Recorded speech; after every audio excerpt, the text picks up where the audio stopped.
Bendecimos tu nombre, Señor. Gracias. Gloria a Dios. Puede tomar asiento. Gracias.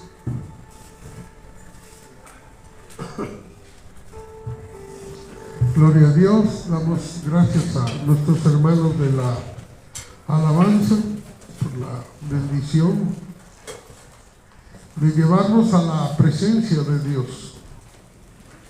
Es un buen tiempo. Estamos iniciando este año, estamos empezando, estamos apenas en enero, ya terminamos este retiro anual, ya quedó atrás y ahora se abre un panorama muy amplio para todos este año 2023.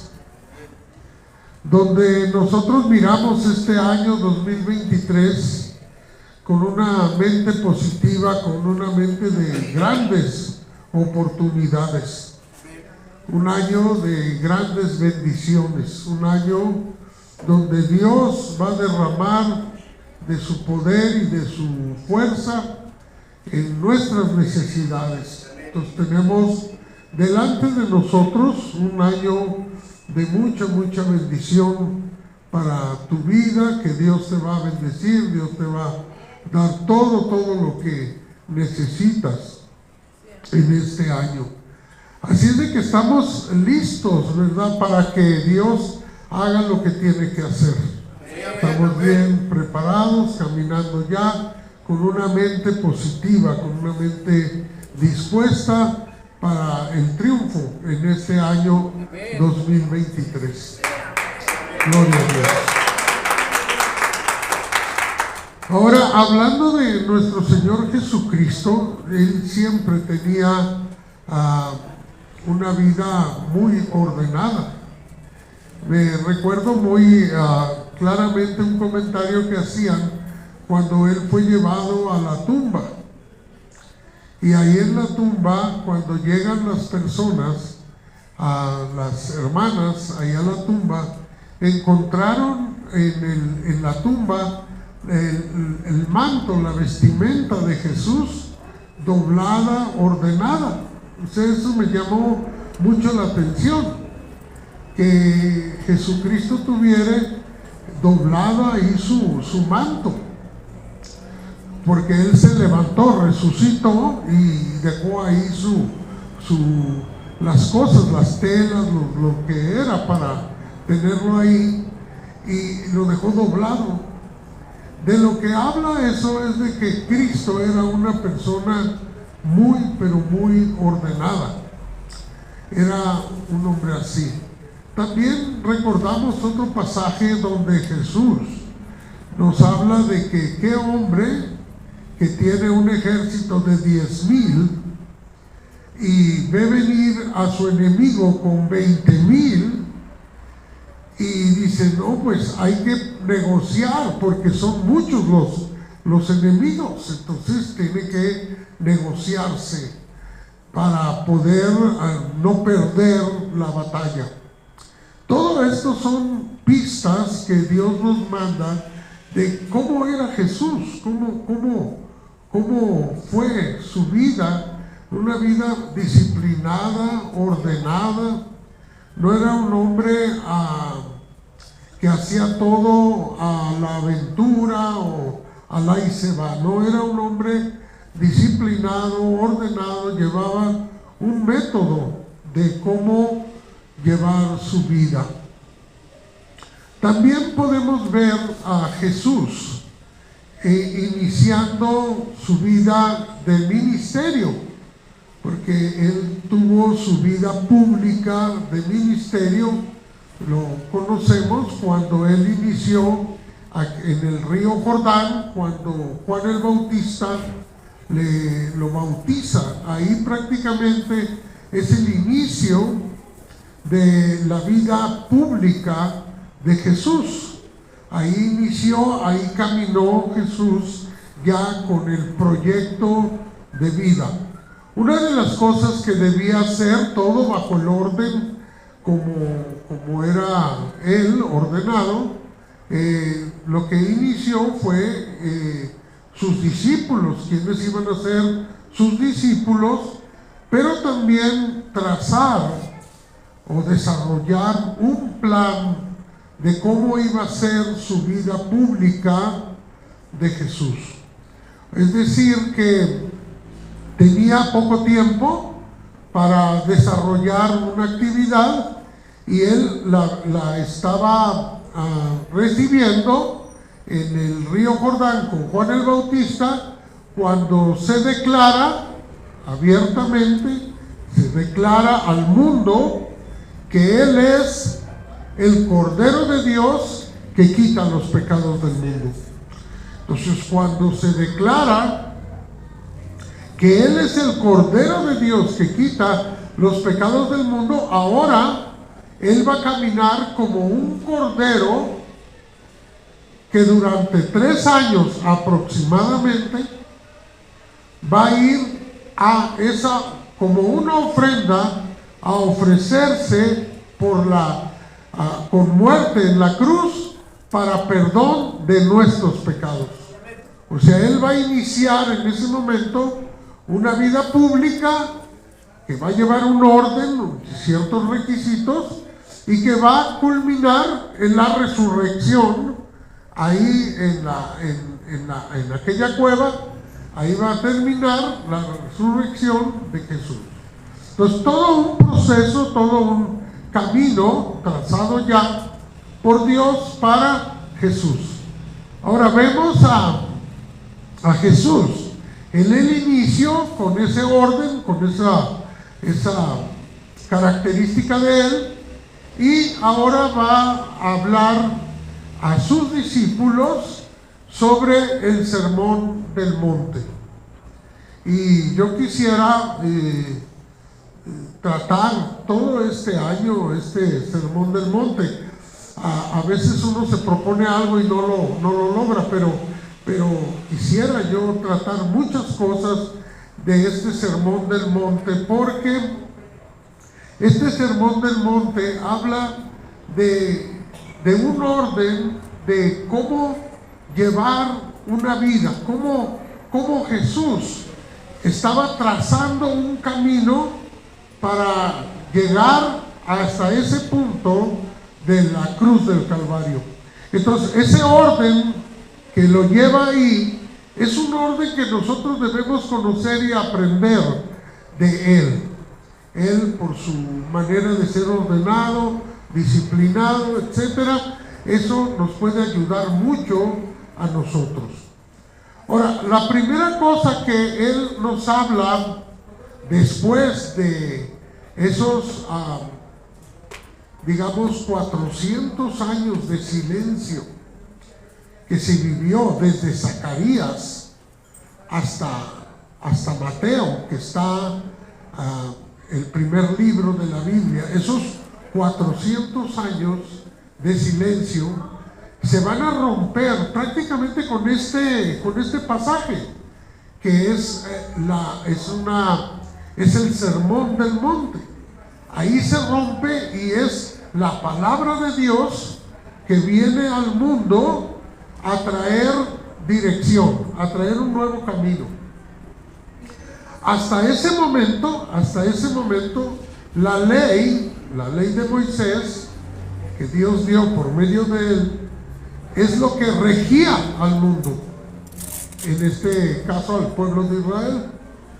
Y cuando vienen esos 400 años de silencio, ahora viene Mateo, el primer libro del Nuevo Testamento, con un rompimiento de ese silencio. Y ahí es donde Dios empieza una nueva palabra, una palabra fresca, donde se nos viene al corazón a aquello de no poner vino nuevo en odres viejos. ¿Se acuerdan de eso, no? No poner vino nuevo en odres viejos. Lo antiguo ya quedó atrás, ahora viene vino nuevo. La presencia del Espíritu Santo de una manera nueva al mundo. inicia con este sermón del monte. Este sermón del monte, hermanos, tiene, bueno, es muy amplio el panorama que nos presenta, pero inicia Jesús de una manera muy estratégica, hablando de las bienaventuranzas. Usted las conoce. Esas bienaventuranzas nos hablan dándonos un marco donde se nos presenta el tipo de personas con las que va a trabajar Jesús, y nosotros también vamos a trabajar. Este marco que se presenta en las bienaventuranzas ya no hablan tanto de las cosas exteriores del hombre, como por ejemplo no matarás, no robarás, etcétera. No, ahora va a hablar sobre condiciones del corazón. Jesús es el punto donde quiere llegar al hombre, es al corazón del hombre. Y por eso, entonces, el marco que él pone muy estratégicamente y muy hermoso, con mucho amor, pone estas bienaventuranzas. Porque él quiere que sus discípulos, la gente que lo está escuchando, sepa hacia dónde va esta enseñanza, hacia dónde va esta salvación tan grande, hacia dónde se va a trabajar. Esto es muy importante para todos nosotros, hermanos, porque nosotros como sucesores, como herederos de Jesús, trabajamos en una iglesia, y no solo esta, pero en miles de iglesias que se levantan para predicar del Evangelio, de las buenas nuevas de salvación. Y es tan importante el marco a donde va a ir destinado este mensaje. No es un mensaje que se tira al aire a ver a quién pega, no. Tiene un destinatario, tiene un corazón que es el que va a recibir esta enseñanza. Esto es muy importante porque debemos estar seguros que no hacemos trabajo en balde, trabajo de oquis, sino que tenemos un trabajo donde sabemos exactamente que estamos haciendo la voluntad de Dios. No estamos dando, como dijo Pablo, manotazos al viento, sino que damos manotazos con una dirección, sabiendo que somos efectivos en lo que estamos haciendo. Por eso esta primera parte del Sermón del Monte llama mucho la atención, la sabiduría tan grande de Jesús de enmarcar con quiénes se va a trabajar. Y voy a pedir a mi hermano Vladimir, si está por aquí, para que pase, para que nos lea la primera bienaventuranza. Vamos, Vladimir. La escritura se localiza en el libro del Evangelio de Mateo, capítulo 5, hermanos, si gusta seguirnos ahí, por favor. Y también sea amable de dar un fuerte amén cuando se encuentre ahí. Evangelio de Mateo, capítulo 5. Amén.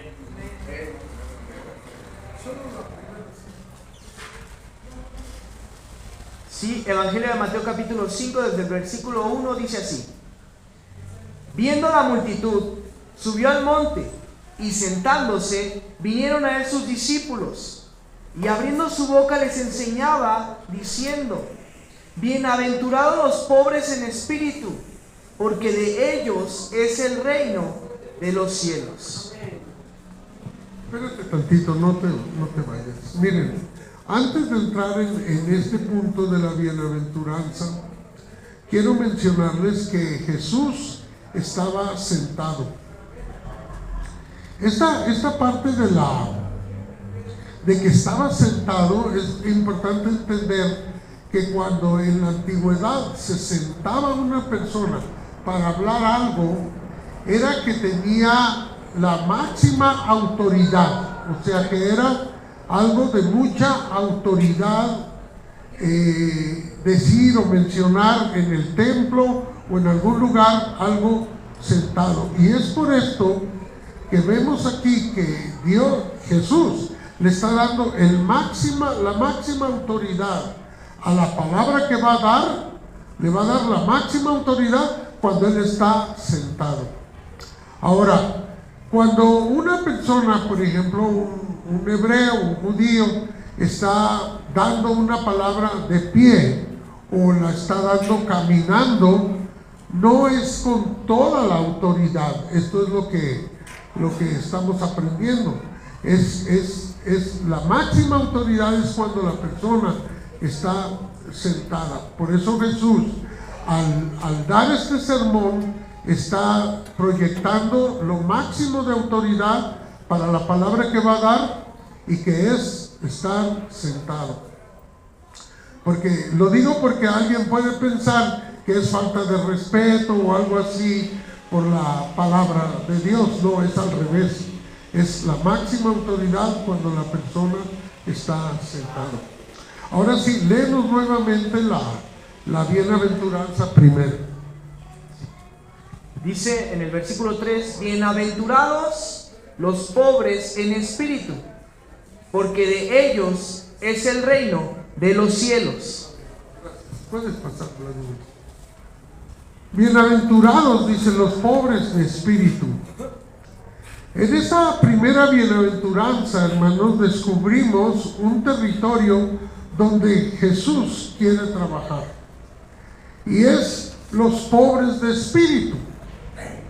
Los pobres de espíritu, hermanos, y no entramos en mucha profundidad, pero cuando hablamos de pobres, hablamos de escasez, hablamos de poco, hablamos de que no hay mucha abundancia de algo.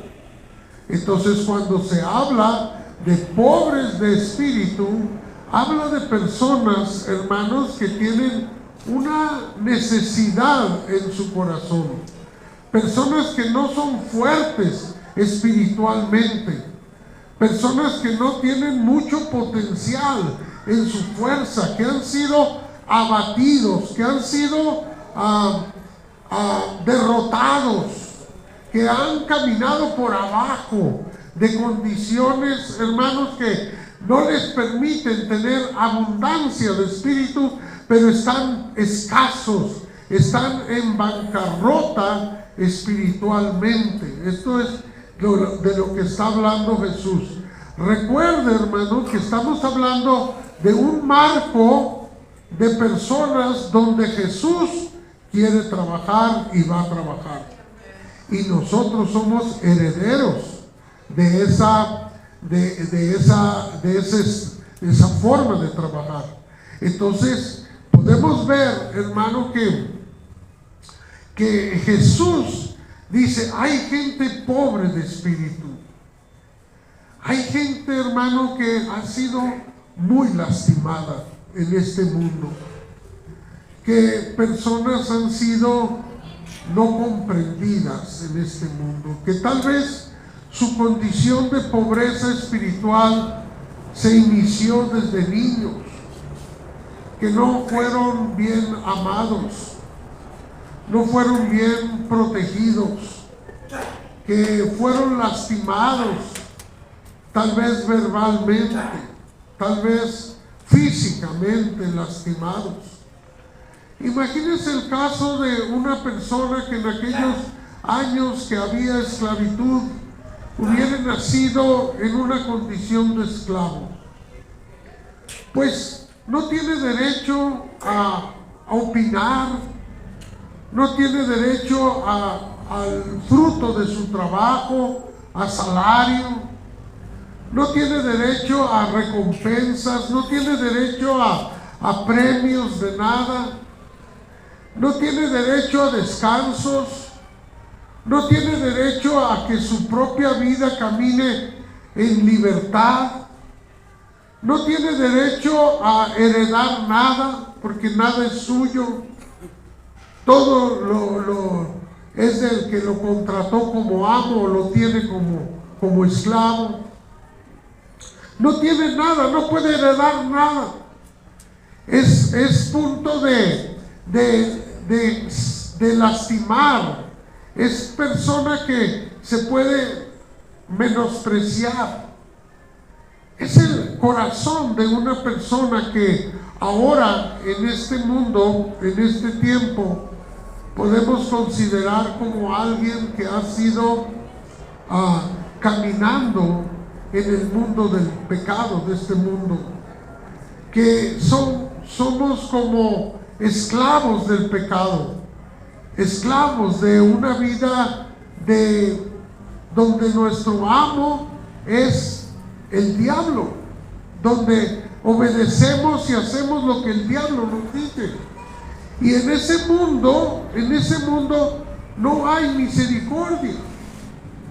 Mujeres golpeadas, ofendidas, lastimadas por el mundo, no puedo decir por los hombres, pero lastimadas, incomprendidas.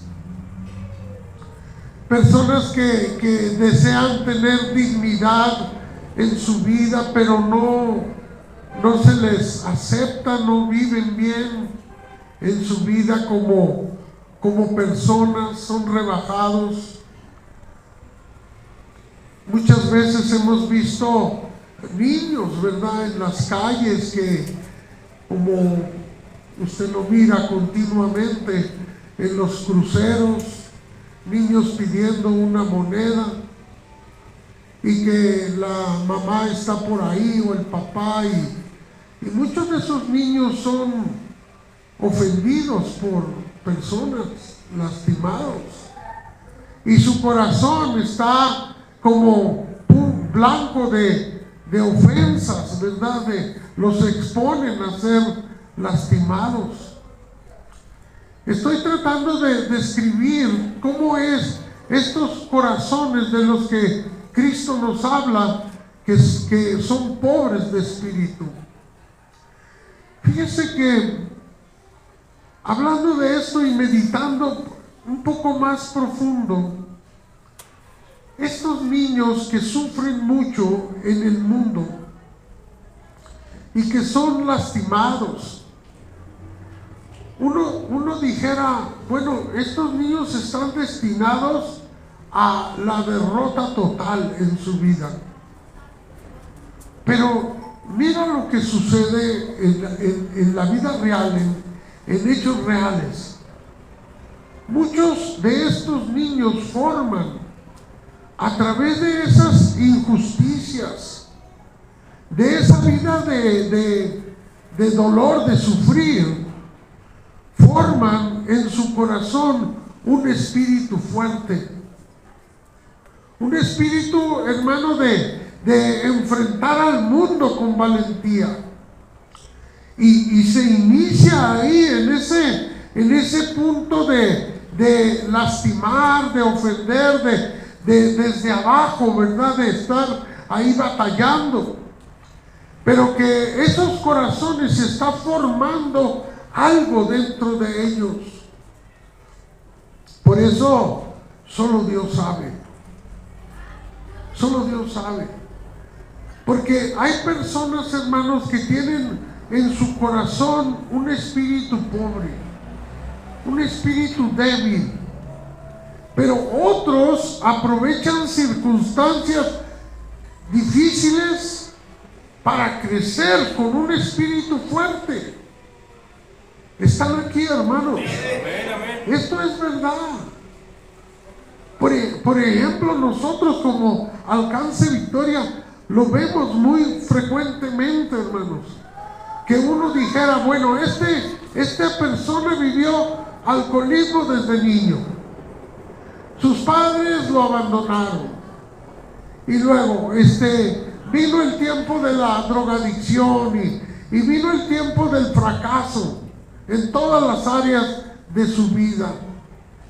Y luego viene Dios a su vida, y de aquello que parecía derrota total, Dios rescata ese corazón y lo levanta a una condición de útil para la obra del Señor. Lo levanta con un espíritu fuerte, con un espíritu que todos pensaban que era derrota total, y ahora se levanta con victoria en su vida en manos de Jesús. Eso es algo increíble de parte de Dios. Jesús está enmarcando su territorio donde Él quiere trabajar.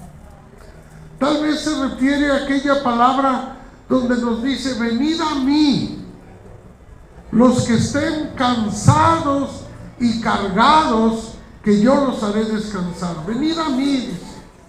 Todos aquellos que se cansen de sufrir, todos aquellos que se cansen de batallar en esta vida, de que ya no aguantan las injusticias, que ya quieren sentirse más, quieren sentirse victoriosos, que no quieren aceptar ya tanta derrota en su vida.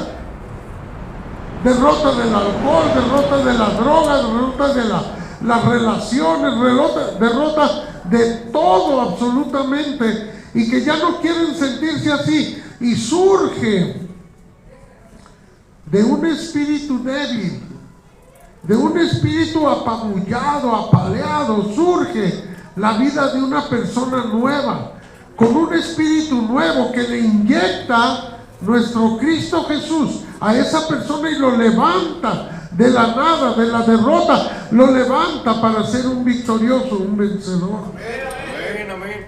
Y muchos de ellos aquí en Alcance Victoria son ejemplos de victoria. Sí, gloria a Dios. Ejemplos de un espíritu que estaba derrotado, pero que Dios levantó. Sí, amén. Y se levantan como trofeos en las manos de Dios para anunciar al mundo lo poderoso que es nuestro Dios, lo grande que es nuestro Dios. Pero es una hermosa palabra aquí, porque nuestro Cristo Jesús dice: ese es el territorio donde yo quiero trabajar. Los corazones humildes, porque un corazón pobre, hermano, es un corazón humilde. Un corazón, hermano, que no tiene nada de qué presumir. Un corazón derrotado, pero que Dios quiere levantar, Dios quiere usar. Dios quiere trabajar con ese corazón y levantarlo. Por eso cuando Jesús enmarca su territorio donde Él quiere trabajar, tú y yo nos sentimos contentos por eso. Porque nosotros decimos: yo soy ese corazón donde puedo disponerlo para que Dios trabaje en mi vida. Sí, amén. En el tiempo de Jesús, hermano, había mucha gente que Jesús, mira, los amaba y quería trabajar con ellos, pero no se podía. ¿Y sabes qué característica tenían aquellos hombres que no podía trabajar Jesús?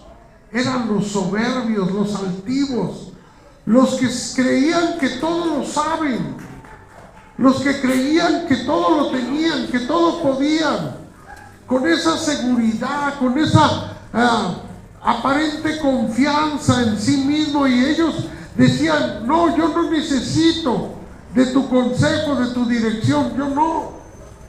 Y cerraban la puerta de su corazón y el Señor no podía hacer nada.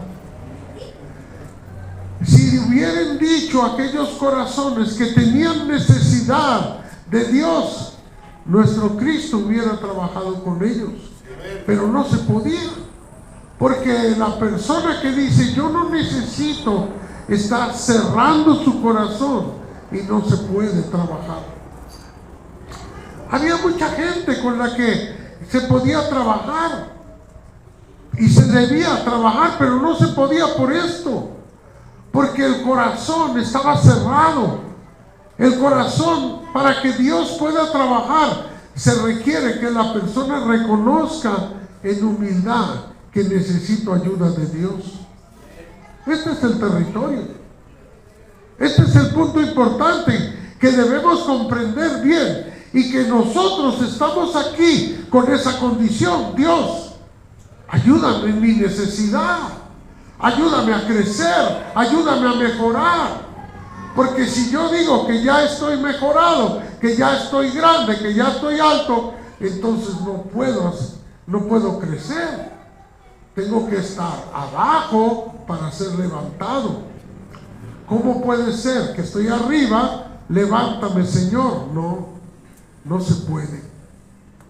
El marco es muy importante, donde tenemos que meternos nosotros para que Dios trabaje con toda la confianza con tu corazón. Con un corazón humilde, con un corazón. ¿Sabes cómo es un corazón humilde? Es un corazón que sabe reconocer que tiene necesidad. ¿Sabes? No tiene que ver nada con dinero, porque a veces pensamos que todo es con dinero. No, miren, el rey David, si pudiéramos decir quién era el rey David, pues diríamos uno de los hombres más ricos de su época.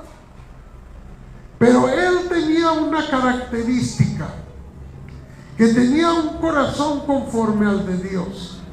¿Y qué es ese corazón? Humildad. Humildad quiere decir: Señor, he cometido un error, ayúdame en mi necesidad, ayúdame, sácame de esta condición de derrota, de bancarrota, de fracaso en el que me encuentro, ayúdame. Por eso la condición del corazón que el Señor está buscando es un corazón humilde.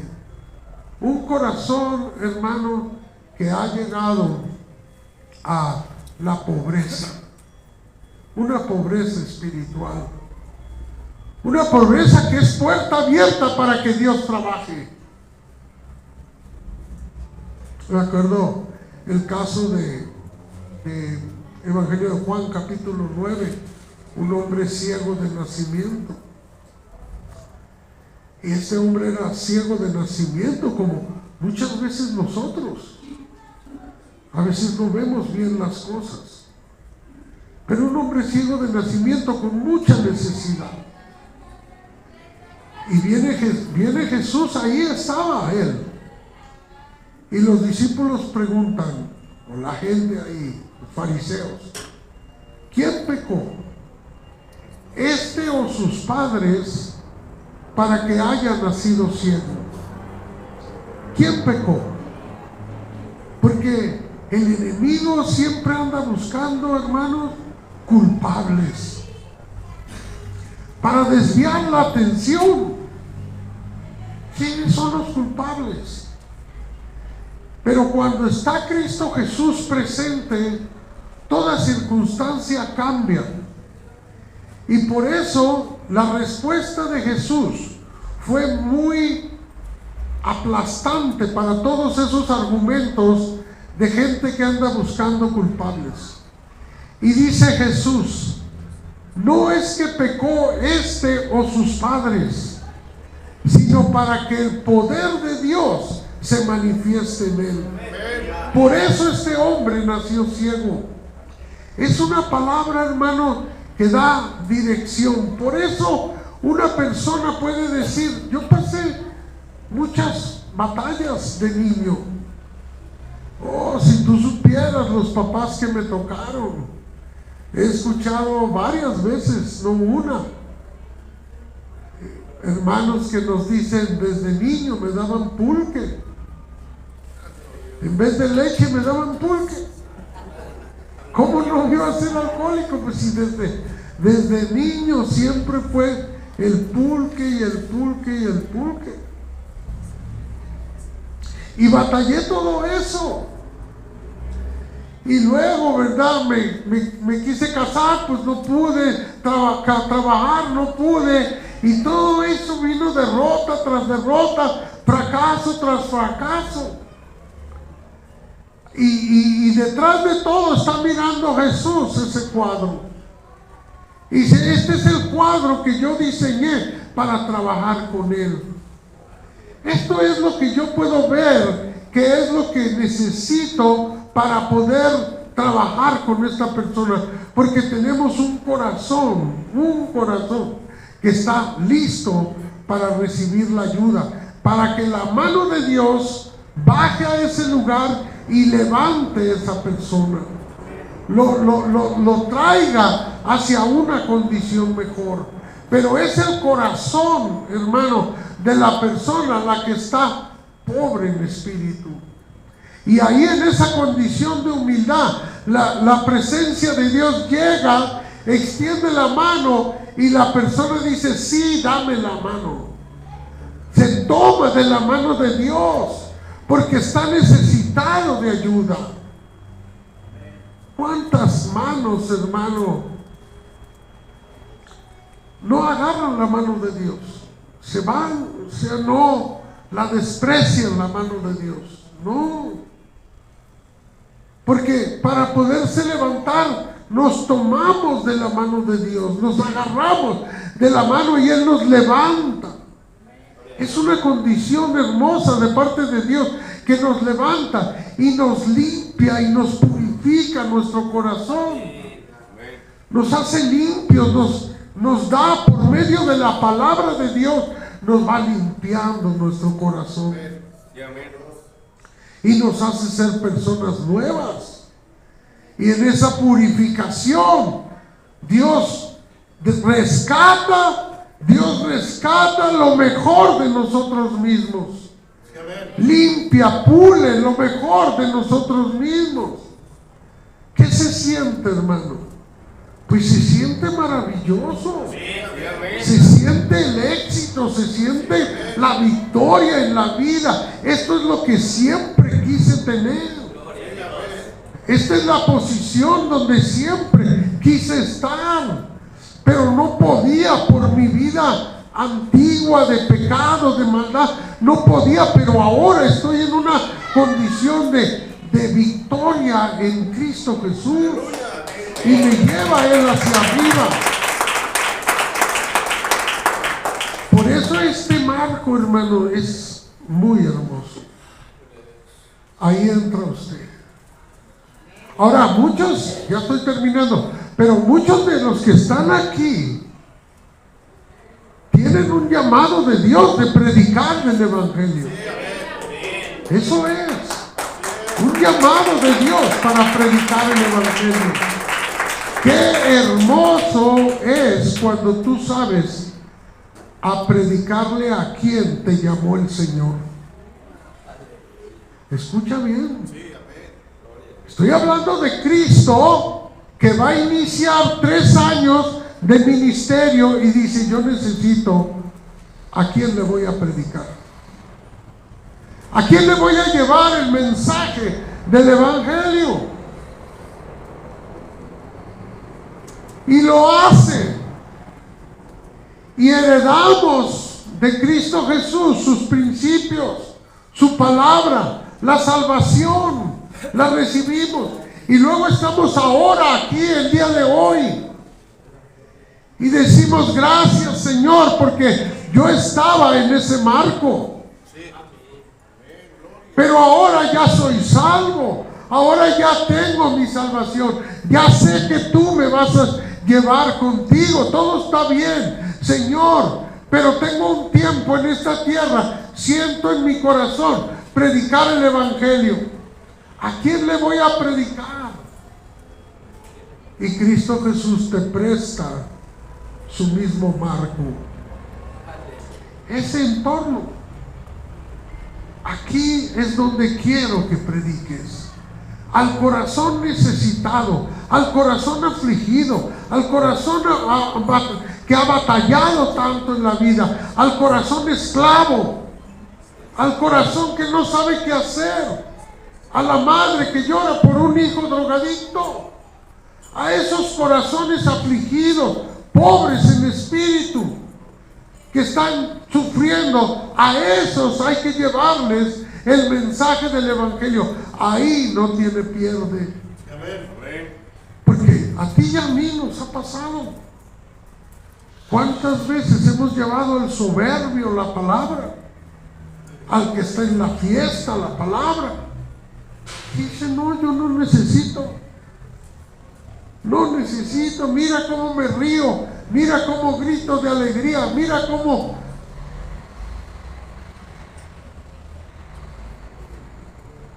No, pues tú no. Déjeme llevarle a otro que está en necesidad.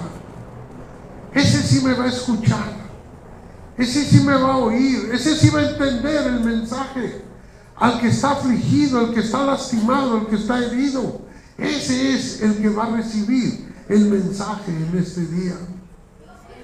Por eso no solamente Cristo trae esa bendición del marco para a dónde va a llevar el evangelio, que lo hizo con mucha eficiencia, con mucho amor, trabajó con los perdidos, lo seguían las mujeres del pueblo, los hombres afligidos, todos lo seguían a él, porque él estaba enfocado en trabajar con ellos. Y lo que nos habla la Biblia de los fariseos y de las otras tribus que estaban, no, pero los afligidos. Y ahora, el día de hoy, nosotros tenemos corazones que quieren compartir del evangelio. ¿A quién? A los corazones afligidos, a los corazones lastimados. Y no te sientas mal si una persona no recibe tu mensaje. Reenfoca el cuadro. Dice, trázale bien ahí con un plumón el cuadro donde Dios quiere que llevemos su mensaje de salvación. Ahí hay victoria, ahí hay salvación. Ahí estamos todos nosotros en ese cuadro, y ahora llevamos el mensaje a otros que están también en necesidad. ¿Cuántos dicen amén? Amén. Bien, quisiera que te pusieras de pie y queremos orar por eso. Mira qué importante es. Alguien miró tu corazón, mi corazón, con necesidad un día. Alguien. Y dijo, yo le voy a compartir a esta persona que eres tú. Y lo hizo con mucho amor.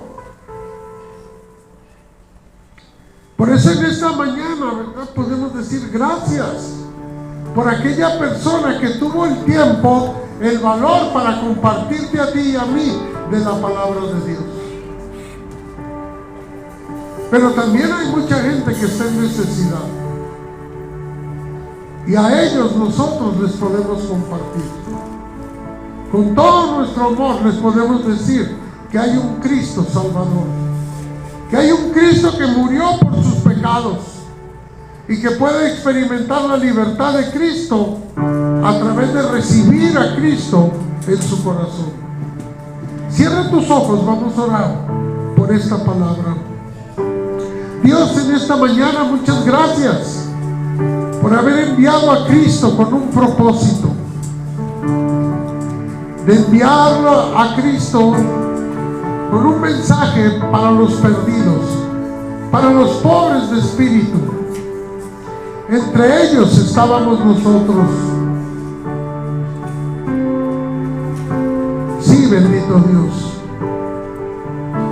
Aún lo recordamos que estábamos afligidos, llorábamos en soledad, no había quien nos entendiera, no había quien nos abrazara. Pero tú enviaste a Cristo Jesús justo a tiempo para que nos diera esa palabra de amor, decirnos que Él nos amaba, que Él estaba con nosotros, que Él estaba pendiente de nuestra necesidad y que Él tenía un camino mejor para nosotros.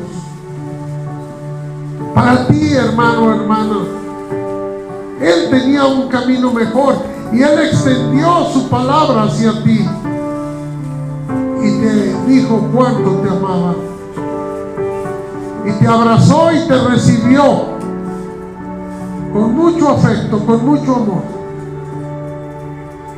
Y nosotros le recibimos y creímos en Él.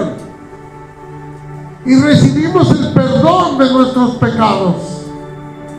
Habíamos hecho muchas maldades y el Señor nos perdonó, limpió nuestro corazón de pecado y nos permitió vivir una nueva vida el día de hoy, libres de aquellos pecados, reconociendo a Cristo como el precio que se pagó por nuestra salvación. Y llegamos aquí, disfrutamos de la bendición de Dios. Habiendo sido pobres de espíritu, ahora somos fuertes y tenemos mucho amor por el prójimo. Y ahora podemos llevar este mensaje a otras personas que lo necesitan. Ayúdanos, Dios, a tener sabiduría para distinguir aquellos corazones que están afligidos, agobiados, como nosotros estábamos en otro tiempo. Y a ellos llevarles el mensaje, a ellos darles la palabra, Señor, para que también puedan experimentar la presencia de Dios en su corazón, el perdón de pecados, la vida nueva en Cristo Jesús, el gozo y la satisfacción de Cristo en el corazón. Señor, en esta mañana muchas gracias por cada persona aquí en este lugar. Te pido que la bendigas, Señor. Cada persona que está aquí, los músicos, mis hermanas, mis hermanos, a todos, Señor, tu bendición sobre de cada uno. Que este día y todos los días la bendición de Dios esté sobre sus vidas. Guarda cada corazón, guarda cada vida, protege, Señor, si hay alguien que está batallando, Dios, que está queriendo regresar, Dios, dale fuerza para no regresar, Señor, y caminar hacia adelante, hacia arriba, hacia la bendición, Dios. Ayuda a mis hermanos, Señor. Ayuda a mis hermanos, Señor, tu bendición sobre cada uno de ellos. Te doy gracias, Dios, por esta iglesia tan hermosa, esta iglesia tan especial, bendito Dios, y que tu espíritu protector esté con cada uno todo el tiempo, Señor. Protege a tu iglesia en el nombre de Jesús. Vamos a una alabanza.